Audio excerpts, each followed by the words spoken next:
আসসালামু আলাইকুম, hello everyone, welcome back to my another vlog. আজকে আমি পটল ভাজি করব আপনাদের সাথে নিয়েই।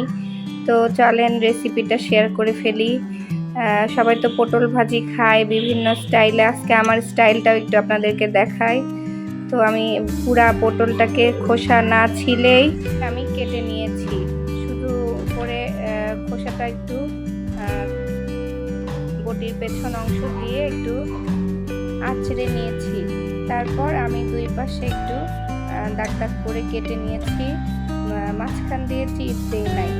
তো আমি শুধু লবণ, হলুদ আর সামান্য একটু মরিচের গুঁড়া দিয়ে আমি পটলটা মেখে ভেজে নিব। যেহেতু আমি 2-3 স্টেপে মরিচ ইউজ করব, এই জন্য এখানে একটু অল্প পরিমাণে গুঁড়া মরিচ ইউজ করেছি। তো এভাবে হাত দিয়ে মাখিয়ে নিয়ে পটলগুলো তেলে ভেজে নিতে হবে। পটল তো আমরা কম বেশি সবাই খাই, কিন্তু আমার বাসায় এটা করলে অনেক বেশি পছন্দ করে সবাই। তো এই জন্য ভাবলাম রেসিপিটা আপনাদের সাথেও শেয়ার করি, কেননা আপনারাও খেয়ে দেখতে পারেন কেমন লাগে। তো আমি একটা তাওয়াতে ভেজে নিব, যেহেতু ভাজা ভাজা করব, কড়াইয়ে না দিয়ে আমি তাওয়াতেই দিচ্ছি। তাওয়াতে এসব ভাজাভাজি ভালো হয়। তো তাওয়াটা হিট হয়ে যাওয়া পর্যন্ত একটু অপেক্ষা করব, তারপর আমি পটলগুলো এর ভেতরে দিয়ে দিব। আসলে আমরা ভিন্ন ভিন্ন স্টাইলে সবাই রান্না পারি কম বেশি, তবে যদি কারোটা দেখে করতে যাই তবে দেখা যায় যে একজনেরটা আরেক রকম হয়ে যায়, একদম সেম সেম হয় না, কারণ ডিপেন্ড করে সবার টেস্টের বার্ডের ওপর। কে কীরকম ঝাল লবণ খায়, কে কীরকম কড়া ভাজা না হালকা ভাজা খায়, এটার উপর ডিপেন্ড করে। তো আমি পটলগুলো মিডিয়াম টু লো ফ্লেমে একটু ভেজে নিচ্ছিলাম। আর এই ফাঁকে আমি আরও একটা মশলা রেডি করব, সেটাও আমি আপনাদের সাথে শেয়ার করব। তো পটলটা যখন লালচে লালচে হয়ে গেল, তখন আমি এপিঠ উল্টে দিলাম।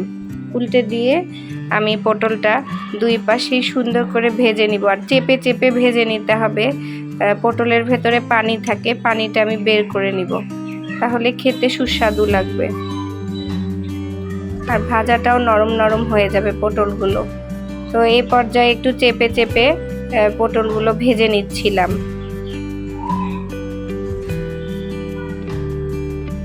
জানি না আমার রেসিপি সবার কেমন লাগে, যারা ট্রাই করেন আমার রেসিপি অবশ্যই আমাকে কমেন্ট বক্সে জানাবেন যে করে কেমন হয়েছে।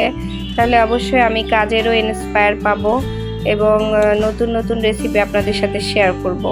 তো আমি একটা ব্লেন্ডার জারে কিছু রসুন আর 2টা কাঁচামরিচ এবং সাদা সরিষা, সেটা দিয়ে আমি ব্লেন্ড করে একটা পেস্ট তৈরি করে নিব। অবশ্যই সাদা সরিষাটা দিবেন, লাল সরিষাটা দিলে একটু তেতো তেতো ভাব হবে, আর অল্প পরিমাণে দিবেন।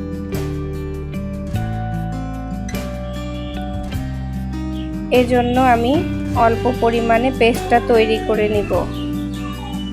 যে যতটুকু রান্না করবেন সে পরিমাণ বুঝেই পেস্টটা তৈরি করবেন। পেস্টটা তৈরি করতে অবশ্যই পানি ব্যবহার করতে হবে, তাহলে পেস্টটা একটু তরল ভাব হবে, না হলে একদম শক্ত শক্ত হয়ে যাবে, আর এটা ভাজিতে দিলে পুড়ে যাওয়ার সম্ভাবনা থাকবে।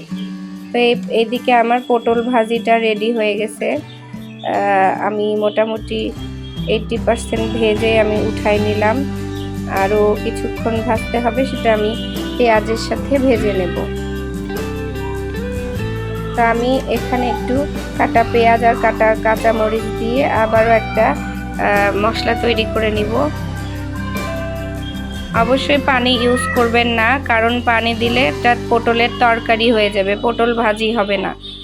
তো পেঁয়াজটা আমি খুব বেশি কড়া করে ভাজবো না, ট্রান্সপারেন্ট কালার আসলেই আমার পেঁয়াজ ভাজাটা হয়ে যাবে।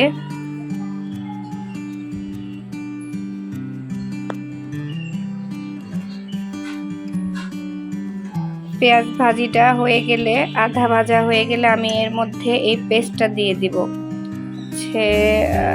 এই পেস্টটা আমার তৈরি হয়ে গেছে। পটল দেওয়ার পরে আমি দিয়ে দিব, সবগুলো একসাথে মিক্স আপ করব।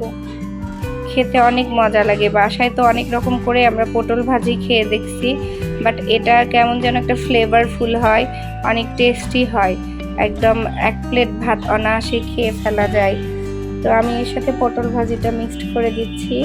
তার সাথে আমি একটু ধনিয়া গুঁড়া আর জিরা গুঁড়া অ্যাড করে দিব, ভাজা জিরা গুঁড়া।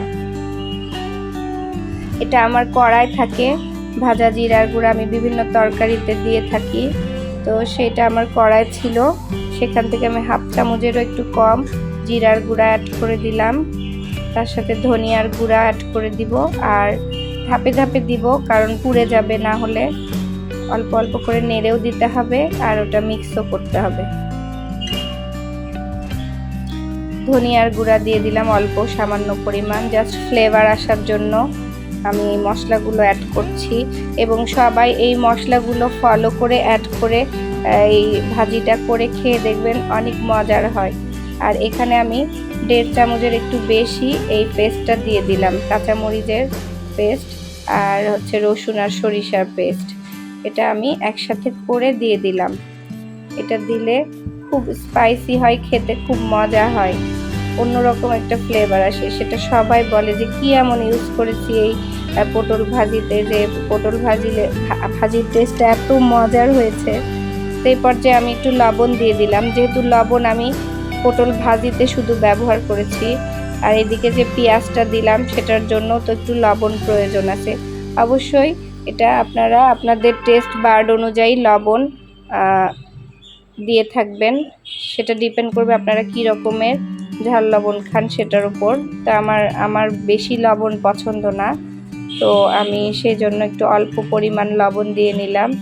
তো এখন একটু নেড়ে চেড়ে মশলাগুলো ভেজে নিতে হবে।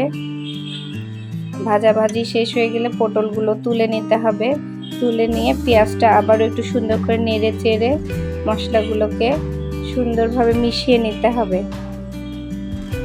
তো এটা তৈরি হয়ে গেল আমার মজাদার পটল ভাজি।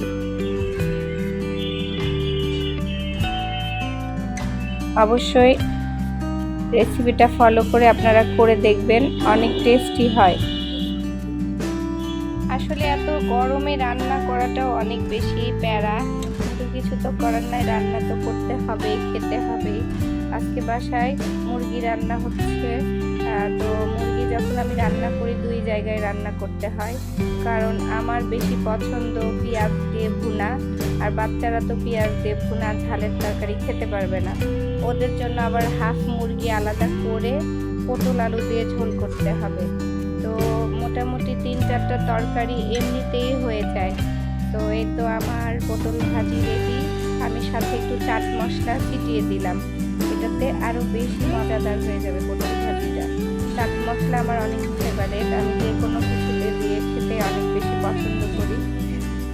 তারপর এই যে আমি মুরগির ভুনা করছিলাম, বললাম না হাফ মুরগির ভুনা করতে হবে, হাফ আবার বাচ্চাদের জন্য পটল আলু দিয়ে ঝোল করতে হবে। তো আমার আর আমার জামাইয়ের ভুনা তরকারি বেশি পছন্দ, তার সাথে ডাল থাকবে। তো এই যে এদের তরকারি এখনো হয় নাই, চুলার উপর থেকে আমি একটু ভিডিও নিলাম, আর পাতলা ধনিয়া পাতার ডাল। তো আজকের ভিডিও এ পর্যন্তই। Thanks for watching.